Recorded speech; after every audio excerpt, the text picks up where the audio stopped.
안녕하세요. 군사돋보기입니다. 최근 8월 초 바닷속의 경운기라 불리는 시끄러운 소음으로 인해 영국의 항공모함을 미행하다가 들켜서 격침당할 뻔했던 공구 3형 창급 잠수함을 운영하는 대륙이 이번에는 우리 한국의 최신의 잠수함인 도산 안창호급 잠수함을 거세게 비난하고 나섰습니다. 그들은 관영 매체인 환구15의 특집 기사를 통해 한국의 도산 안창호함은 국산화율이 70%에 그칠 뿐이며 핵심 기술인 나머지 20% 이상의 기술은 해외에서의 수입에 의존해야 한다고 말했습니다. 하지만 우리 한국 해군에서 미약한 부분은 적 잠수함을 탐지하는 대잠 감시 전력이지 적의 함대를 공격하는 잠수함은 전혀 이야기가 다르죠. 특유의 정숙성과 은밀함으로 내복 작전을 수행해 임팩 훈련을 통해 세계 최강 미 해군 항모 전단에 함정 수십 척을 가상 격침시키기도 했던 것이 우리 해군의 디젤 잠수함입니다. 대륙의 비판은 사실과 정확히 반대이며 우리의 도산 난청함은 핵심 기술의 대부분을 국산화한 상태이고 국산화하는 것에 큰 의미가 없는 일부 무장 체계와 부품들을 수입해 사용하는 것일 뿐인데요. 한국의 대우조선해양은 도산 안창호함과 비슷한 스펙의 잠수함으로 7조 원에서 8조 원 수익을 얻을 수 있는 인도의 잠수함 사업인 프로젝트 75I 서브마린 사업에 참가하기로 했습니다. 현재 잠수함 종주국인 독일과 프랑스, 러시아와 경쟁하고 있는데요. 여기서 우리의 도산 안창호함이 수출될 경우 앞으로 대륙 잠수함과의 직접적인 전투가 벌어질 수 있으며 대륙의 잠수함은 우리의 도산 안창호함을 이길 수 없을 것으로 예상됩니다.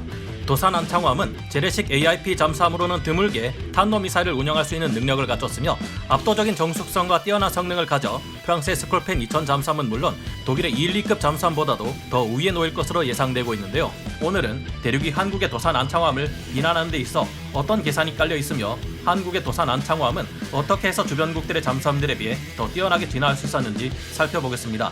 전문가는 아니지만 해당 분야의 정보를 조사 정리했습니다. 본의 아니게 틀린 부분이 있을 수 있다는 점 양해해 주시면 감사하겠습니다. 민감한 사안이 포함되어 있어 북한을 북쪽, 중국을 대륙으로 표현하였음을 양해 부탁드립니다. 러시아는 물론 잠수함 종주국 독일마저 능가하는 한국의 도산 안창호급 잠수함. 최근 취역한 도산 안창호급 잠수함은 대한민국 해군의 손원 1급 잠수함을 잇는 세계 8번째 3,000톤급 잠수함입니다.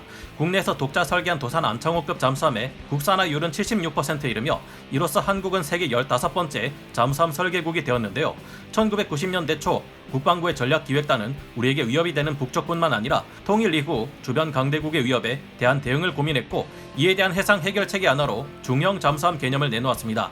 우리 해군의 중형 잠수함은 인접국의 대량 살상 무기와 해군 전력에 대응하기 위해 안전한 바닷속에서 대기하다가 필요할 때 핵심 요소 공격이 가능한 보복 수단을 탑재한 전략 무기 체계를 할 수 있습니다.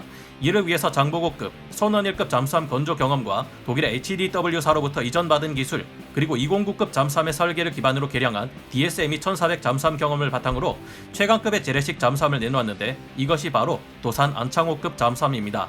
현재 인도는 총 사업비 58억 달러로 AIP 탑재 디젤 잠수함 6척을 라이선스 생산하는 프로젝트 75I 서브마린 계획을 진행 중인데요. 현재 이 사업에서는 우리 한국의 대우조선해양이 도산 안창호급 잠수함을 기초로 한 모델을 제시하고 있습니다. 도산 안창호급 잠수함에는 한국 해군 최초로 공기 터빈 펌프 ATP 압축 수형 어뢰 발사 체계를 탑재하게 되었고 덕분에 빠른 어뢰 가속 성능과 미사일 운용 능력을 보유하는 동시에 상대적으로 작은 소음을 발생시킵니다. 무엇보다 재래식 AIP 잠수함으로서는 드물게 탄도미사일이나 순항미사일을 은밀하게 발사할 수 있는 수직 발사대 VLS를 탑재하고 있다는 점이 특징인데요. 여기에서 운용할 수 있는 SLBM의 수중 바지선 발사 시험 또한 얼마 전인 7월 4일 성공한 바 있어 이제 우리 해군은 핵추진 잠수함 없이도 최초로 재래식 잠수함 발사 탄도미사일 SLBM을 운용할 수 있게 되었는데요. 배치 1의 경우 6셀의 VLS를 장비하며 배치 2의 경우 10셀을 장비할 것으로 보입니다. 수중에서 음파를 탐지해 적 목표물을 파악하는 음향 탐지 장비를 두고 소나라고 하죠. 도산 안창호급 잠수함의 소나 체계로는 국내 최초로 모든 소나 체계를 독자 개발해 예인 소나, 측면 배열 소나, 선체 부착형 능동 소나, 체계 종합 음탐기 등이 탑재됩니다. 이들 중 잠수함의 선체에 부착되는 소나들은 총 700여 개의 채널을 가지고 있으며 예인 소나의 경우도 200여 개의 채널을 가지고 있습니다. 이 예인 소나는 90년대 테스트 당시 예상 탐지 범위를 초과해 무려 74km의 탐지 범위를 기록한 SQR220K의 개발 경험을 살려 신형 예인 소나인 TB270K를 탑재하고 있는데요. 이 신형 예인 소나의 자세한 성능은 밝혀지지 않았지만 주변국들의 동급 잠수함과 상응하는 수준의 탐지 능력을 가지고 있을 것으로 분석됩니다. 2019년 국가연구개발사업 자체평가 보고서에는 톤원 1급 잠수함에 탑재된 독일의 아틀라스제 소나 체계에 비해 도산 안창호급 잠수함에 탑재된 소나 체계가 2배 이상의 많은 표적을 탐지하는 등 대잠 대수상함전에서 우위를 가지는 것으로 평가되었는데요. 수중에서의 전투 시 적을 탐지하는 것도 중요하지만 들키지 않는 것도 중요하죠. 이를 위해 도산 안창호급 잠수함의 선체에는 소음 절감을 위해 진동 소음 차단용 다층 구조 배불 형상이 적용되어 있습니다. 게다가 보시다시피 도산 안창호급 잠수함의 선체 외부에는 사각형의 음향 흡수 타일 일종인 무반향 타일 UAT-1K 체계가 최초로 적용되었습니다. 이 같은 음향 흡수 타일은 적의 능동 음탐에 대한 반향음을 감소시키고 자체 수중 방사 소음을 감소시켜 음향 스텔스 성능을 높여주는데요. 말하자면 우리의 도산 안창호급 잠수함은 바닷속의 F-22 혹은 F-35 스텔스 전투기라 할 수 있습니다. 이 타일 하나하나의 크기는 가로 30cm, 세로 30cm에 높이 7cm이고 무게 10kg입니다. 이 같은 음향 흡수 타일은 일본의 소류급 잠수함과 대륙의 위안급 잠수함에도 적용되어 있지만 우리의 도산 안창호급 잠수함에 적용된 것이 가장 앞선 성능을 발휘할 것으로 보이는데요. 일본 소류급 잠수함의 음향 흡수 타일을 보면 보시다시피 볼트로 고정하는 방식을 취하고 있는데요. 이 같은 방식은 타일을 붙잡아주는 볼트에서 금속 저주파를 일으켜 소음을 높이고 갈아 끼울 때 정비 시간 또한 오래 걸리며 또한 번거롭다는 단점이 있다고 합니다. 일본의 소류급 잠수함은 호주의 잠수함 사업에서 탈락한 바 있는데 호주는 일본과의 대외 관계를 위해 정확히 진실을 이야기하지 않고 있지만 아마도 이 음향 흡수 타일의 문제 때문에 탈락한 것이 아닐까 추측되고 있습니다. 이런 단점을 알고 있었던 우리 한국은 도산 안창호급 잠수함의 음향 흡수 타일을 만들 때 국내 고무 생산 업체와 협력해 접착식으로 개발했다고 하는데요. 이 접착식 음향 흡수 타일은 한 번 접착하면 5년 이상 쓸 수 있을 만큼 내구성이 뛰어나며 우리의 도산 안창호급 잠수함을 일본의 소류급보다 훨씬 더 조용하게 만들어줄 것으로 기대됩니다. 사진으로 봤을 때 대륙의 음향 흡수 타일 또한 볼트 자국이 희미하게 보여서 성능이 우리의 도산 안창호급 잠수함에 비해 떨어지지 않을까 예상해봅니다.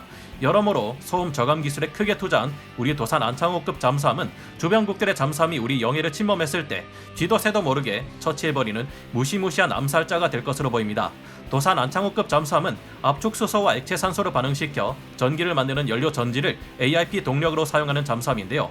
AIP란 공기 불필요 추진 시스템이란 말로 산소 공급 없이도 추진 동력을 제공하는 여러 종류의 기관을 통틀어 말합니다. 재래식 잠수함은 보통 내연기관과 축전지를 사용해 움직이는데요.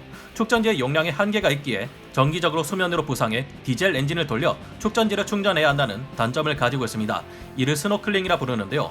그런데 이 스노클링을 할 때가 재래식 잠수함에게 있어 가장 위험한 때입니다. 하지만 도산 안창호급 잠수함은 연료를 사용해 전기를 만들어내는 연료 전지를 사용합니다. 덕분에 산소를 소모하지 않고 동력을 얻을 수 있으며 수면으로 부상해 디젤 엔진을 돌리면서 축전지를 충전할 필요가 없습니다. 연료 전지를 비롯한 여러 가지 방법으로 산소를 소모하지 않고 동력을 얻는 잠수함을 두고 AIP 잠수함이라 부르는데요. 연료 전지를 사용하는 AIP 잠수함은 화학 반응을 이용해 직접 전기를 만들어내기 때문에 정숙성이 높고 에너지 효율이 뛰어난 편입니다. 기기적 부품이 없어 소음이 아주 작고 심도에 무관하게 자망할 수 있다는 장점이 있는데 다만 출력이 약하고 지상에 대규모의 액화수소 설비가 갖춰져 있어야 하며 해상 보급이 불가능하다는 단점도 있습니다. 도산 안창호급 잠수함은 압축수소와 액체 산소를 반응시켜 전기를 만드는데 연료 전지로는 범한 산업의 150kW급 PH1PEM 연료 전지 4대를 사용합니다. 일본의 소류급 잠수함이 도입하려 했지만 실패했던 추진 체계인데요. 2016년 6월 9일 방위사업청의 20일의 정책 포럼에 의하면 도산 안창호급 잠수함에는 수중 발사장치 통제기와 수평 발사관 통제기, 어뢰 기만기 통제장치, 유도탄, 자항 기뢰, 차기 중어뢰, 전자전 체계, 항해 레이더, 피하 식별기, 탐색과 공격이 가능한 전자광학 체계, 위성통신 체계 등 많은 기술이 적용됩니다.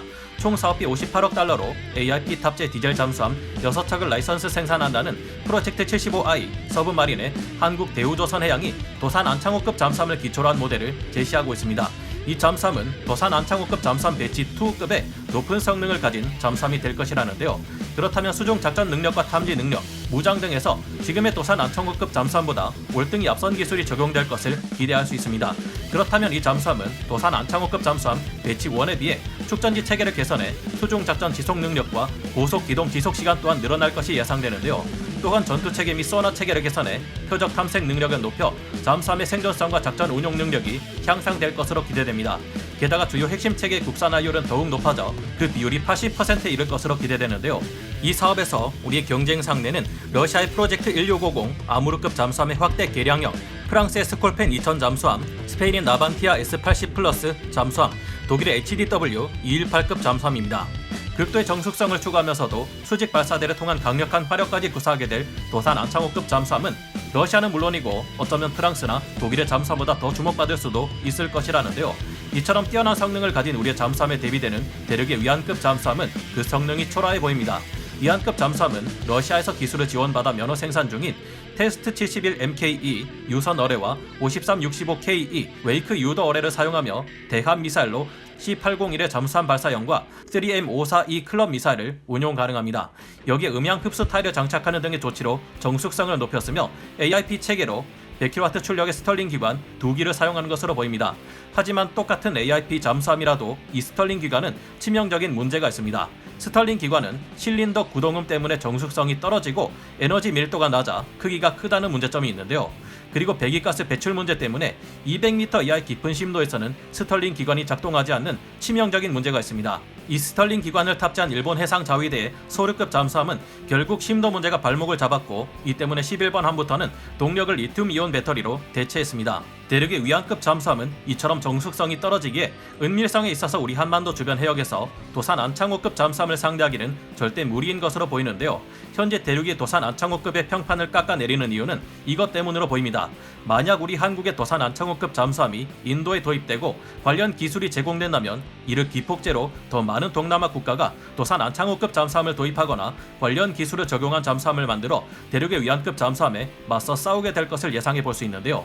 위안급 잠수함을 방어하는 데 있어 도산 안창호급 잠수함은 확실한 우위를 점할 것이 분명하고 이 싸움에서 위안급 잠수함이 패배했다는 것이 드러나면 대륙은 망신을 당하는 것으로 끝나지 않습니다. 직접적인 피해를 보는 것은 물론 주변 국대의 도산 안창호급 잠수함들 때문에 밖으로 나오기도 부담스러운 상황이 될 겁니다. 이것이 두려워 한국의 도산 안창호급 잠수함을 깎아내리기 정신이 없다는 것을 보면 도산 안창호급 잠수함은 경쟁 상대인 프랑스의 스콜펜 2000이나 독일의 HDW-218급 잠수함보다 더 뛰어나다는 것을 뜻하지 않을까 생각이 드는데 여러분의 생각은 어떠신가요? 오늘 군사 돋보기 여기서 마치고요. 다음 시간에 다시 돌아오겠습니다. 감사합니다. 영상을 재밌게 보셨다면 구독, 좋아요, 알림 설정 부탁드리겠습니다.